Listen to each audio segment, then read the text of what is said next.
Hi everybody, this is Elizabeth with Live Simple, Live Free. And tonight we are going to make stuffed pepper casserole.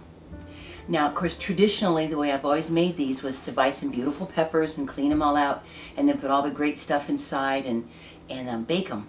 But I'm going to use my Thrive Life peppers tonight because I want to make a meal that would be a meal that I know I could make even if I wasn't able to get to the store.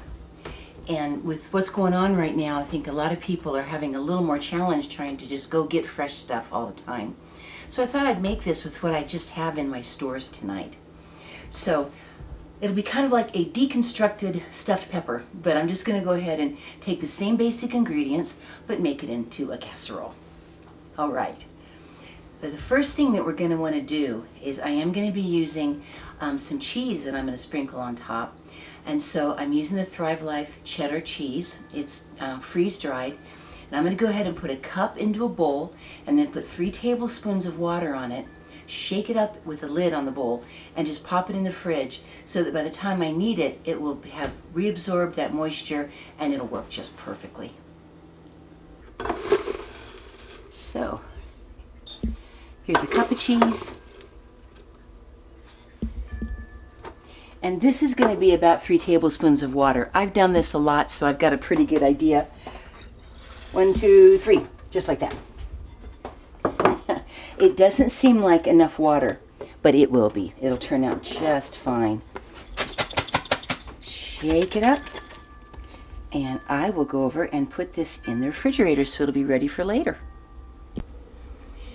Now the next thing that I would like to get going, because I want to go ahead and cook this ahead of time, is the rice. Now I definitely could use Thrive Life rice, but tonight I am going to use just some basmati rice that I have here. Now I still would have had that, you know, stored at home, so I would not have had to go to the store. So that's what I'm trying to do tonight, is to do a dinner where I would not have had to go to the store. So I've got 2 cups of water here, and I'm going to put in a cup of the rice and put a lid on it. And then I'm going to start out fairly high, and you know, all I got to do is just slosh it around a little bit and it'll be fine. I don't even have to stir it. And start it pretty high, but then the very second that I know this has started really bubbling good and starting to really come to a boil, I'm going to turn it down to a low simmer, and I'm going to simmer that rice then for 20 minutes. I don't have to fuss over it, I just wanted to get it started. I just moved my rice to the back burner here so it can just go ahead and be simmering kind of out of the way. It's really important to use a burner that fits the size of your pan. So if you look here, the pan fits very nicely on that burner. So, and you notice I didn't put salt in my rice water. Sometimes you can, but I'm going to be having salt in the actual mixture of the rest of it, and I don't want to overdo it. So I didn't salt my rice. Now we're going to go ahead and start preheating the oven for 350 degrees.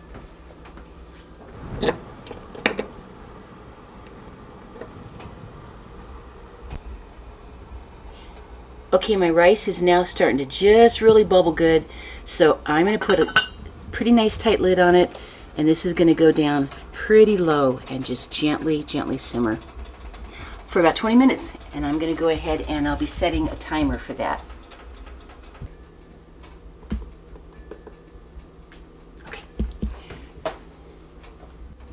I'm going to be making actually like a 9 by 9 casserole, and so it's going to be basically for Bill and for his dad. I can't eat a lot of these ingredients, but that's okay. I'm having a ball making it, and I'm going to get my own good supper. So this isn't going to be a huge amount. You can certainly double this up or whatever you want to do so that you could have plenty for a larger family group. I'm going to go ahead and take some of my ground beef. This is my Thrive Life ground beef. And put in a 1/2 cup. I have put in 4 cups of water into this pot. Now, this is sausage. Love the sausage. I'm going to put in a 1/2 cup. What's really nice is that I didn't have to thaw anything. I didn't have to fry it. I didn't have to drain grease. I just put it in. And it doesn't seem like that's very much, but once I put everything together, it'll be good. I've gone ahead and put this meat into the water, and I'm going to let it go ahead and come to just a simmering boil. And then all I got to do is just add the rest of the ingredients, because they only have to just kind of reabsorb the water. And I'll be able to start assembling my deconstructed stuffed peppers. I don't really need to necessarily grease my pan, but I'm going to put just a tiny little spritz of avocado oil. It just is going to make it clean up a little bit easier. All right, my meat has boiled here, so I'm going to turn it down so it just kind of simmers, and then I'll start adding the rest of my ingredients. So I'm going to use they're actually dehydrated rather than freeze-dried, the smaller pieces of onion, which I think is going to be nice in here. But I did want to show you that they also come with slices that are very nice and that you can use for all sorts of stuff. Those are, oh, it smells so good. There's so many times when I wish there was smell-o-vision. So they call these bigger pieces onion slices, but I'm going to be using what we call the chopped onion.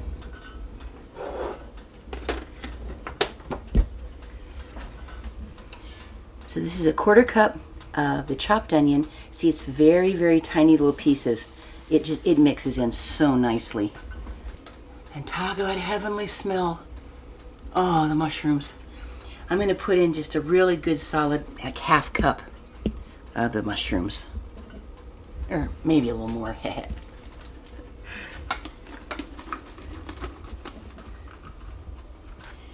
Yeah, I think I'll put, like, this is probably going to be like about 3/4 of a cup. I have some minced garlic that I've had in the fridge, and I'm going to put about a teaspoonful of that in. Sometimes I'll use garlic, just dried garlic.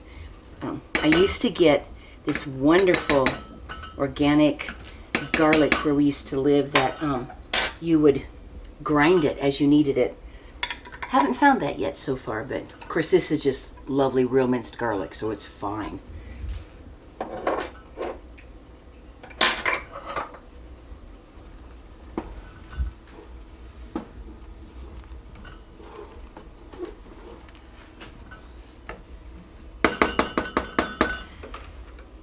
It's kind of nice with the onions because there's no tears. I didn't have to peel them and chop them and all that kind of stuff. They just come ready to go. The mushrooms come sliced. It makes it very, very easy, which is great. Okay, they're just going to simmer for a little bit here. Now this may seem kind of like it's pretty dilute in here. I have the sausage, the hamburger, onions, garlic, mushrooms. I'm going to be adding some salt and pepper in just a moment. But there's still one very important ingredient that I haven't put in yet. And if I was making spaghetti sauce, I would put in just like a nice, not real huge amount of these peppers. But these are stuffed peppers, so I'm going to be generous with my peppers. We have green ones, green bells, and red bells. And they are yummy. And of course, I didn't have to chop them, get the seeds out or anything. They're just ready to go, which makes my arthritis and my hands very happy. Okay, so I'm going to put a cup of the green chopped bell peppers.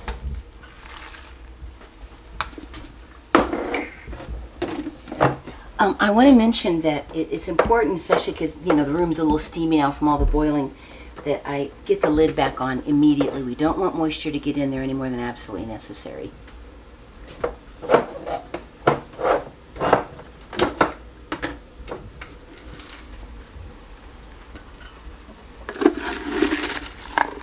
And a cup of these beautiful red ones. There. I want to make it very generous. Isn't that a beautiful color? Oh my goodness, I love the rich red and green. I have some Himalayan pink salt here. It has good minerals in it. I'm going to put like a scant teaspoon in. I want to be careful not to overdo it. There we go. Just some salt.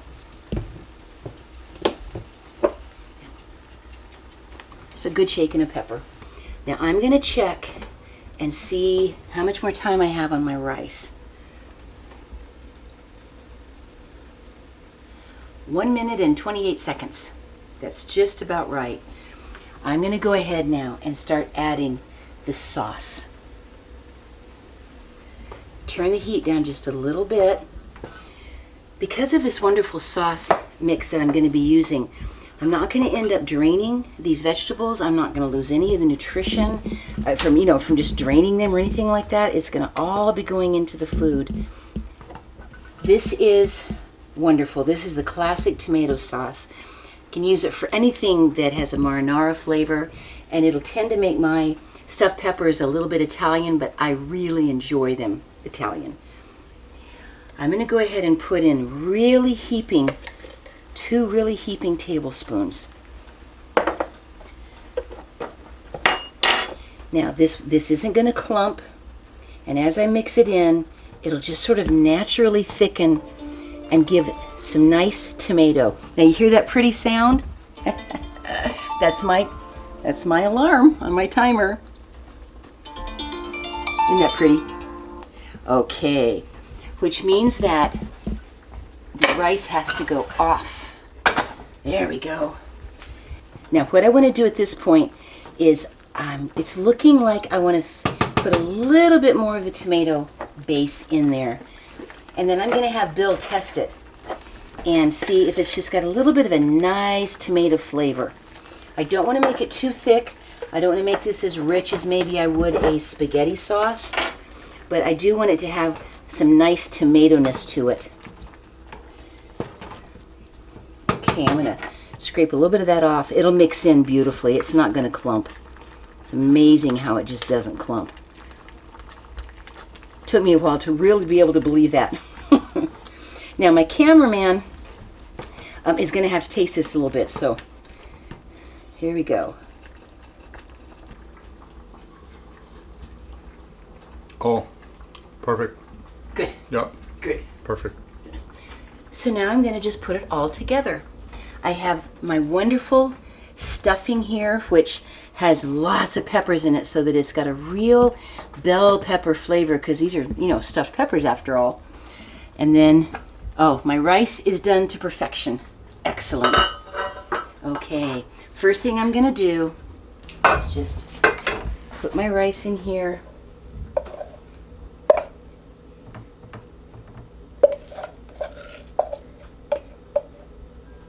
Okay.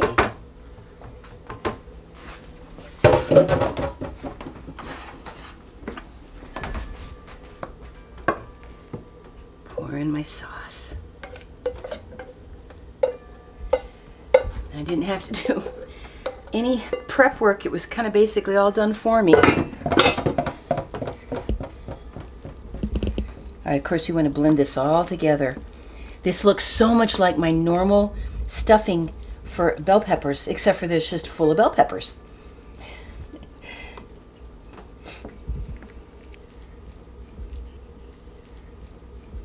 Okay.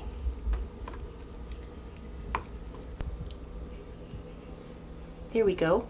All right, I'm going to get my cheese out and cover the top of it, and we'll pop it in the oven.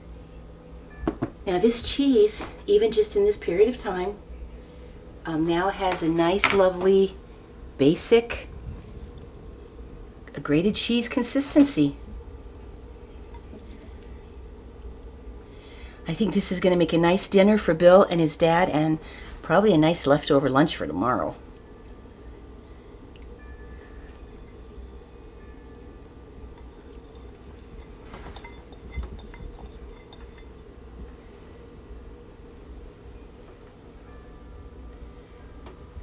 Okay, there we go. Stuffed peppers, not stuffed. Okay, I'm going to pop it in the oven.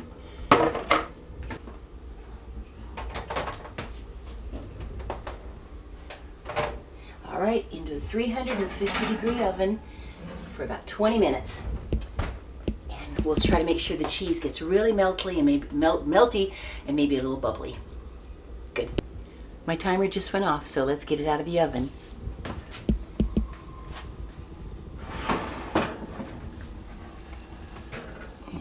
There we go. Bubbling nicely. I'll turn my oven off so I don't forget. There we go. It looks great. Anyway, this is a stuffed bell pepper casserole. Uh-huh. So it's a casserole. It's got a lot of bell peppers in it.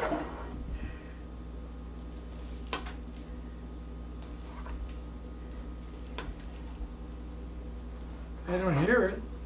Oh, ringing the bells? Yeah. Ring the bells. Oh, ring the bells. Oh, There you go.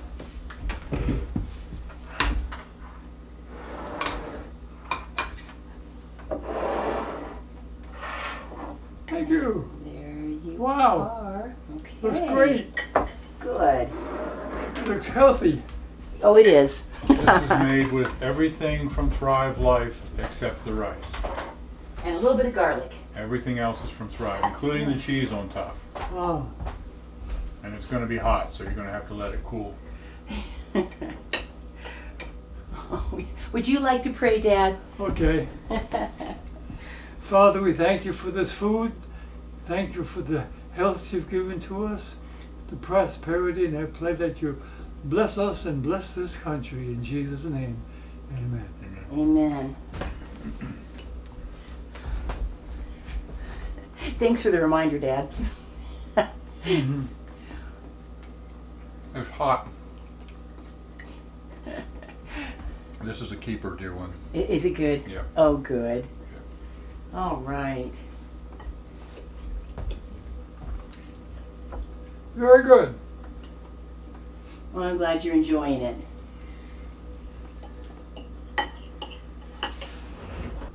So there we have our deconstructed stuffed bell pepper or bell pepper casserole.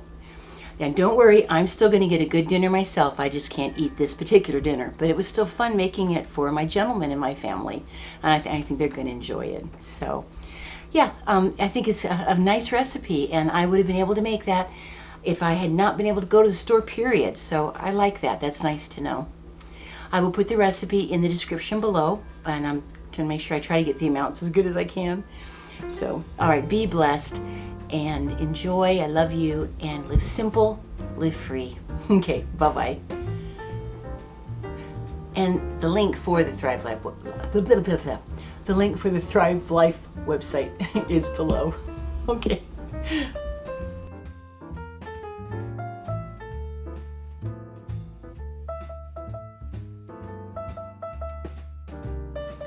Rebecca says, I've been working on food storage with Thrive Life for about 3 years and using it for daily use too. The best part is that the food is delicious and easy to use. I use it to make lots of my old favorite recipes and experiment with single-serve personal convenience foods. This is good stuff. Moose Miser says, I thank God every day I've found you and got introduced to Thrive. I love it and have now started introducing it to my friends. Our grandparents always had a full pantry.